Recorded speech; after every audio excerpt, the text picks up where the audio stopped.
Bank भन्दा सजिलो गरी पैसा ट्रान्सफर कसरी हुन्छ त थाहा छ?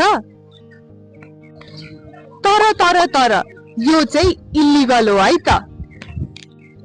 नेपालीमा र नेपालमा यसलाई हुन्डी भनिने गर्छ।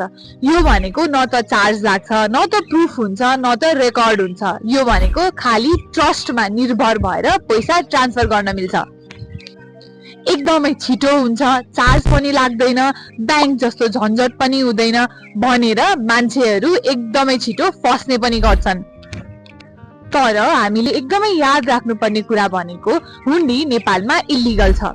यस्तो कुराको बारेमा थाहा पायो भने गभर्नमेन्टले पैसा पनि जफत गर्छ र 1 वर्षसम्म जेल पनि हुन सक्छ।